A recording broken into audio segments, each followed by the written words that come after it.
All right, folks. Well, we are here. Dr. Willie Jolley and Dee Taylor-Jolley are here, welcoming you to our marriage show, the Jolley Marriage Show. For those who are first timers, welcome, welcome, welcome. For those who are watching live, we want to say thank you. And for those who are watching on the replay, whether it's on Jolley Marriage on YouTube, on our website, welcome, welcome. Let's get going. We got to talk about today's topic. Romance and goals. You know, should you set goals in regards to romance? And what is romance? Well, it means different things for different people. So I'm not going to try and define it for anybody, but we are going to tell you what we have found to be successful, what works for us, and what has worked. What does romance mean to you? That warm feeling that I get when I cozy up next to you. It's the process of us creating some loving activities. You know, I do all kinds of reading. Right? I know. Here you go to research, lady. And in instances, there are definitions that say love and romance are two different things. Okay, well, romance is that warm feeling. I'm not saying that I agree or disagree, but I thought that was kind of interesting. You know, love, commitment, but romance is something that occurs between people who are not married. Isn't that an interesting definition? But that's a limited definition. And that's why we need to talk about this, because many people have that same paradigm. They have been conditioned or educated or influenced by someone says, well, you romance somebody when you're dating them, and then you marry them, but you marry them, you don't romance them anymore. Well, we disagree. I believe that we say in our book that you must keep the romance alive. And why is it beneficial to keep the romance alive? Keep the romance alive because it keeps the marriage thriving. It keeps the energy going, and it keeps the love flowing. So you get that warm, loving feeling. Yeah. So we talk about, should you have romance goals with your spouse? Should you have goals? You said now romance, warm, loving feeling, intimacy, that can lead to other activities. You know, you wrote a blog years ago for a business communication that we were doing about keeping the romance alive with your clients, that your customers and your clients. Wow. You wrote that article, Keeping the Romance Alive, that many times, and it was about keeping your clients. It's doing what it took to get them, making sure you do as much or more to keep them. Okay, that was what the concept was, and I think that's I remember that after all those years. Yeah. I didn't even think about that. And I think that's apropos in this response about relationships. People do all sorts of things, wine and dine and take them out and treat them nice to get them to marry them, but then they stop. That's why. Because they got them then. That's not a smart idea because you can't keep them. Sometimes you can't keep them. And then you think you don't have to, but that becomes the challenge. That becomes the challenge. Right. You do all that to get them. Oh, now I got them, and I don't have to try to keep them interested. Or show them that I care, because the caring is, okay, I married you. So that shows you that I care. We believe that you should set some goals. We talk about setting goals. That's one of our big points about our marriage, our life. We believe in setting goals. Without setting a goal, how will you know when you hit it? You say you have some dreams and goals, but you don't set them. You just have them in your brain. Well, for a goal to be effective, it must be written, it must be specific, measurable, achievable, realistic, and time-bound. Now, that said, with your romance, with your marriage, you should set some romance goals. And one of those romance goals, we're going to jump right into this. Everybody should have a date night. Everybody should have a date night. When we are doing seminars, and we're getting more, now that COVID is starting to hopefully dissipate a little bit. So it's still around. We still wear our mask when we out because we don't want it. We don't want to get it or catch it or give it or whatever. But we are starting to get emails and calls of people saying, would you consider coming to our church, our organization, and doing a marriage event? And so when we're doing these marriage events over the years that we have been doing them, we sign books and we stand in line signing books, and people come up and I ask each one, do you have a date night? Do you have a date night? What percentage would you say don't have a date night? Like 80%. What mm-hmm. 80-90% don't have a date night. 80 to 90% say no. So what's the value of it? Okay, why don't you tell us? I'm asking you. Well, I was talking, and now you got to jump in. What's the value I'm getting? You obviously, I thought you had something to say. You gonna jump in? Well, what? Hurry up! Hurry It up! helps you nurture. It helps you nurture the relationship. Okay, all right. And you remind each other of what brought you together. All right. Okay, so a little bit of there's now mental health is a major deal. You know that mental health after COVID becomes a major deal of people cooped up together and discovering that they really don't understand or appreciate that they're cooped up together because they're not really sure who this person is. Right? Okay. Uh-huh. So there are all these online help, like there's something called BetterHelp. Okay. Right, which has certified counselors and therapists. And I was reading through some of their articles, and they were saying part of the issue now is that we're focused on our individuality and not losing our independence. And because that has become, for many today, a number one issue. I don't want to lose my independence and individuality, that it makes the coupling secondary. It makes becoming a couple secondary, and then the family becomes secondary. And then eventually you're like, well, I don't even know why I'm together. Because we're not really together. Right. We're two people who are kind of like sharing a space. Okay. So what I want to say to everybody is this. Hey, Senior Terrence, he joined us. And Love Joan, 73, 75. And Sherry is wealthy. Sherry's wealthy. I like that. Sherry is wealthy. Want to welcome you all, some of our friends. And, before I forget, I got to do it because you had an email from a lady today in Phoenix who wants to know about when you're going to do it. I was going to mention that. So we have our theme, which is Better Together. Our first annual and meeting planner extraordinaire, Ms. Lynn Bortley, is working on locations, which is going to be in the metropolitan Washington area. It's going to be the latter part of March. Okay. So that's what we're doing right now. Okay. To get that finalized. Yeah. But the theme is Better Together. Okay. I like that. And sometimes we lose sight of why we're together. That is why romance goals are important. And romance is sexy as opposed to, say, friendship goals, right? Yeah. So we want you to, we're just going back to about romance and setting goals for that. So one of those is date night.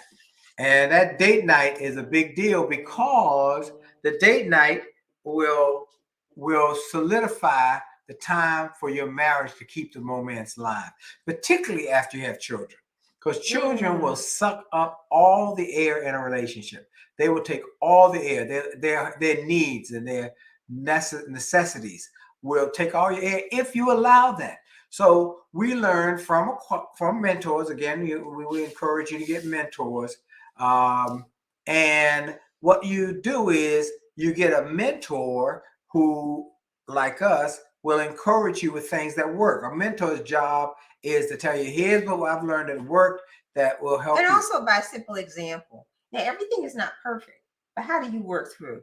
Being able to walk alongside and say, how do I work through this? I'm learning how from people who are actually have experienced it or are experiencing things and managing that successfully. Okay. This is a question that kind of aside, Love Jones. What do you do when your spouse doesn't want to grow, acts immature, and is stuck while you continue to grow? Spouse can't communicate and always defensive and flips things when you try to communicate. Okay. So the answer, last week we I don't know if you saw last week's show, but here's the answer to that. I won't dwell on it because we want to talk about this, but you want to recondition or reprogram your spouse's mind to be able to see that you are growing and you want them to come along, but you can't tell them you need this book. You can't tell them you need this audio. You can't tell them that. You can say, I heard, let's take us. I heard the Jolleys and I was so impressed, but I've got their book and I read it and I was loving it. But I want your opinion. Would you read and let me know what you think? So you're saying you need to stroke their ego. Stroke their ego. You're selling them. You're reconditioning. You're reprogramming. And if you make them feel like they are not, where they are now is not enough, you're making them defensive. They won't ever read it. They won't ever listen. But if you make them feel, you know what the other hold on, let me finish. If you make them feel that their opinion is valued, everybody wants to feel valued and that it matters. Okay, what are we going to say? And as you grow from what you hear, what you read, what you observe, that is bound to have a positive impact on your spouse. Absolutely. So even in terms of, okay, so they're stuck and they're not growing. Oh, okay. I wouldn't tell them they're stuck and not growing. Right. No, never tell them. Never. I would nurture them. Bless you. Thank you. And like Willie said, find ways to bring them along with you without demeaning them. So I hope that answers your question. Mm-hmm. So gentle and sweet, Terrence, thoughtful. Terrence. Some people just cray. Terrence. Sharice Crawford, happy Marriage Monday to you too. Well, now let's get back to setting goals. Now, y'all know we talked about setting goals. If you have not set your goals for the new year, we want to help you. We want to encourage you to go to my goal setting, goal achieving class at winwithwillie.com. A lot of people are jumping on and taking advantage of that because it's half price right now. And so I'm going to encourage you to go to winwithwillie.com, click on that goal setting, goal achieving class. Now, what's the benefit to that? Well, the benefit is that we take you through the exercises that will help you to expand your mind. One of the problems about goal setting is that it is hard work. 2, it is a cognitive process, and many people don't do it because they don't know how to effectively do it, and therefore they don't set goals that are really goals. They set goals that are wishy-washy or more wishes than goals. But what we do is we take you through the process. We help you get your big dream, and then we help you to take that big dream and break it down into goals. Remember, a goal is a dream with a deadline. And so what we do is take you through a process. It's very effective. And many people have changed their lives, have grown their businesses. And so what we want to do is take you to that. So go to winwithwillie.com and then get that. Next is we want you to set goals in your relationship. Now, tonight we're talking about, should you set goals for your romance? And the answer is yes. Yes.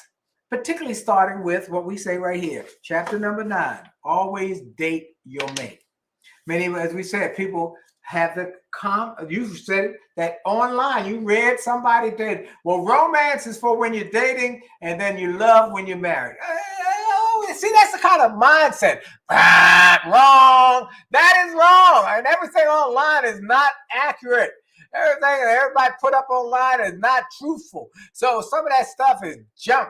And I'm going to say that's one of those. So here's what I say to you. Here's what I say. Romance must continue the whole time. Not you do when you get mad, when you're dating, but you get it going again and stay going when you're married. I romance her.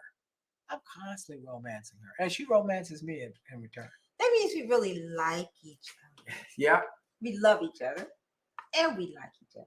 Because you can love somebody, but not like how certain things about them. So here's Willie's perspective. Let me read this. If you want to keep the fires burning in your relationship After the honeymoon, you must continue to date your spouse. So do this and you'll keep the marriage fresh and fun while you strengthen the bonds of your friendship, love, and trust. An older couple advised us to do two things when we first got married and went to them for their mentorship. One, hold hands. Two, have a date night every week. Come on, somebody. Oh! One day your children will grow up, they said, and leave your home. And if you don't sustain your relationship and you're dating and you're dating during those child raising years, you'll find yourself as two strangers in the same house. Woo! So the issue is often, I don't have time. You have to make time, which means you have to plan. That's one issue. I don't have time. What's the other issue?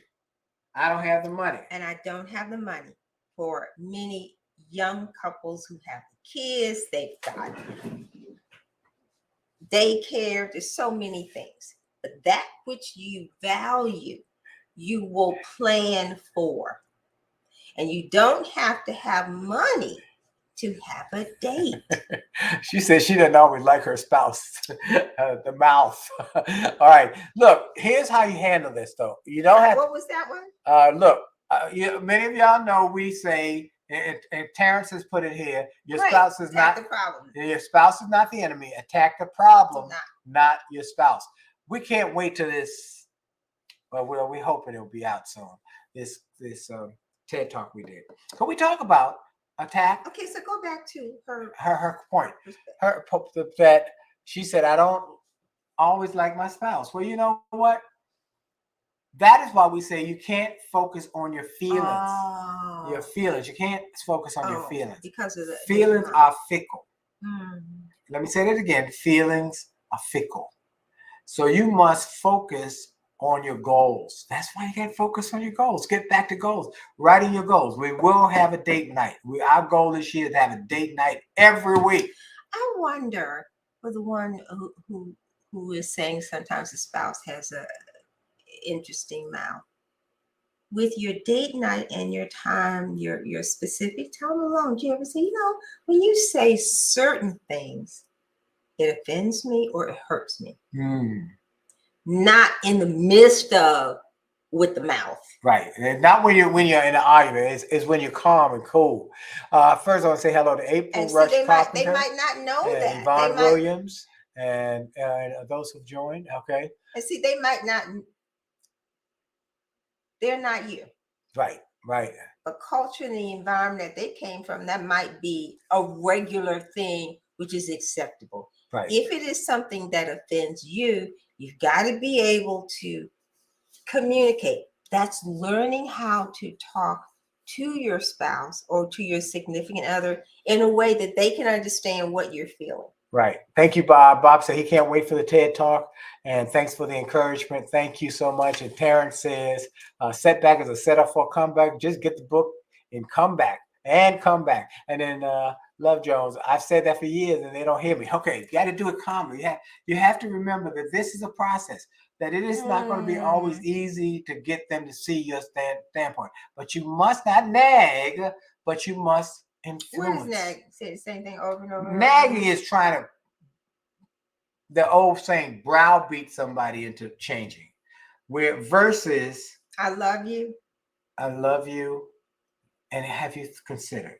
Here's a thought. I have an idea. Here is how that makes me feel. Yes. You remember the communication we talk about over and over again. And I hope that you have the book because it's be friendly, be frank, be fair, be focused on a win-win. Be friendly. Always be friendly when you're trying to have a difficult conversation, a critical conversation. Be frank about your feelings. This is how that make me feel. Be fair. Listen to their side. There might be something in there that has value, and then be focused on a win-win. Gang up on the problem, not on each other. And that won't work. Terrence says it's being a brat. Well, more importantly, is what it is when you nag and you whine and you cry and you complain and you pitch a fit. It cuts down. It cuts down on the openness of communicating. And it more, stops. it stops communicating. It stops communication because the other person shuts down. Shuts down. Who wants to be nagged? Let's see. Legs ZZ70. Got to get a copy. Get 2 copies. What we recommend 2, 1 for each one of you. We give you a special deal on our website, and do that so y'all can learn and grow together. The thing. I think yes, it really is about changing ourselves and our perspectives on how we have to learn to communicate to get the best out of our mates. I really think that's well. How do we do it? How do we do it? Let's go through. We set a goal. One, we set a goal about our weekly date night. We set a goal for a weekly date night, and we put it in our calendar. Someone just said over here, put it in your calendar. April. So we set a goal for a weekly date night when you were traveling so much, and we realized we did not have opportunities to really talk. How was your day? What was going on? And I had come from Capitol Hill to work with you, and I didn't know what the heck you were doing anyway. And so you're traveling. I'm trying to learn what to do. And you would call, I'm here at the airport, whatever. And I'm like, okay, boom, and I can hang up on you. You didn't hang up. You said, okay, I got it, but I'm ready. Okay. So I'm like, yes, off the phone. So we were honest to say, you know what, you're like, I'm not done talking. You're hanging up on me. Oh, I wasn't aware. So to start to just get out, wow, when you did that action, this is how that made me feel. I was not aware. Right. And then I'm like, I got the kids going here. I'm doing all these things. It's like, oh, I didn't know that. So your schedule's crazy. So we realized we had to make a conscious effort to find time just to talk to each other. So number 1 is set the goal that every week you have a date. You put it in your calendar. Number 2, you don't need any money. You just need a commitment. You can have some popcorn. You can have and look, it doesn't cost any money. You just it concentrated time. Number 3, you cannot talk about the kids or the bills during your date. You can just sit and cuddle. Yeah, that would be nice. Or just talk about your goals and dreams and what you've been doing, what's happening, where you are, what you're thinking. All right. Now I got to go back here. It was very important. Love Jones said, I've shut down because I got tired of expressing how I feel. Now you cannot shut down. Okay. I hate to say it. I'm giving you, but you cannot shut down. Shutting down is one of the things we talk about in the book. That is one of the death knells of communication. It is when you stop communicating. Yes, uncomfortable. Well, yes, difficult. She's discouraged. She or he is. Well, I understand that.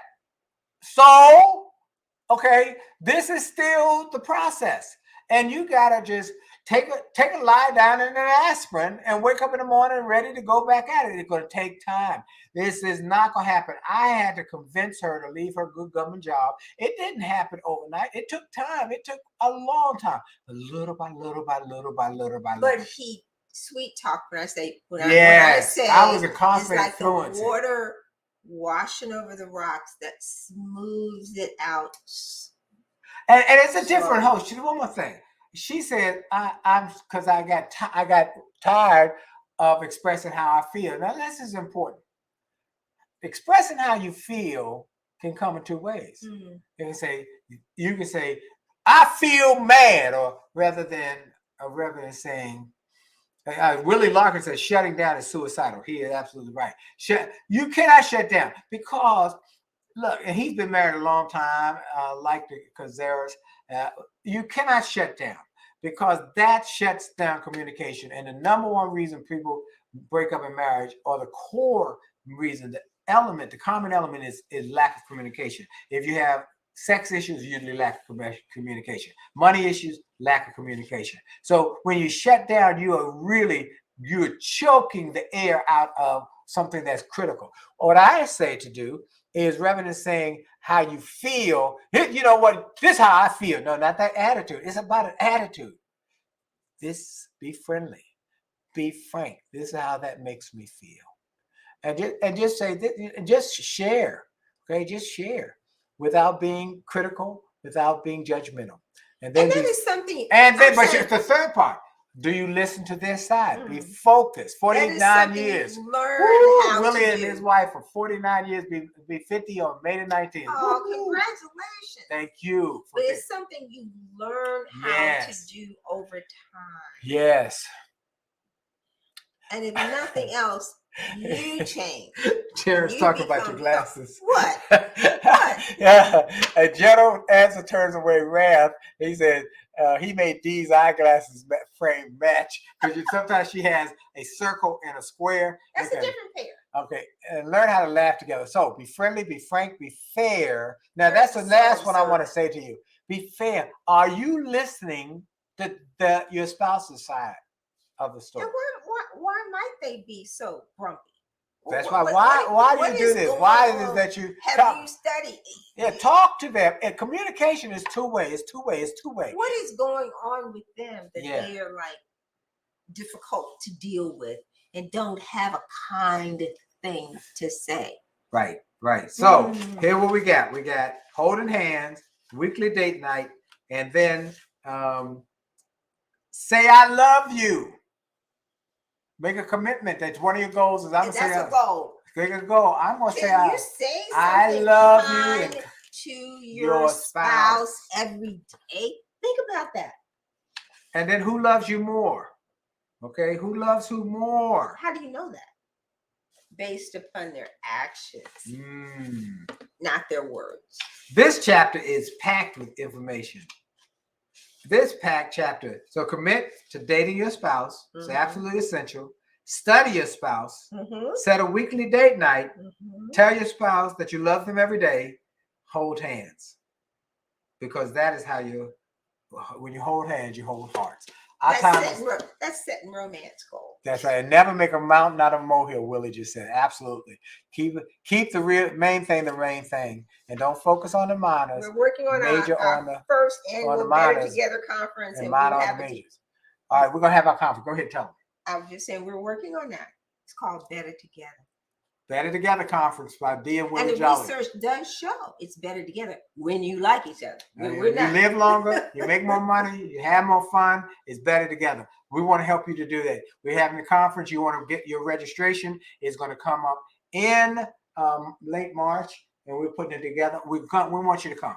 And I want everybody to come. We're setting up a place and hotels, and we'll be close to an airport. So get ready. You should be on our list.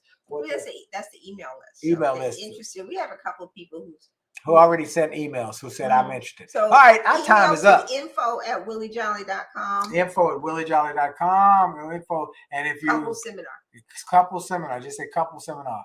Be like honey and stick together. Amen, Terrence. Well, everybody, we thank you. We're gonna go. Our time is up. Outro music from my jazz album. Let's see, both partners have to be willing to grow, not just one spouse, or that spouse will be drained. That's right. All right. Don't give up. Do not give up. Look, we've had Marriages Chill. Get the book, one for each of you, and then read it together. It'll change your life. Or get the audio. This is I. Thank you, Terrence. We out.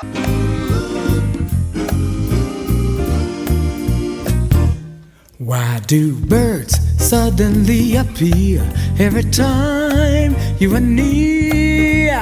Just like me, they long to be close to you.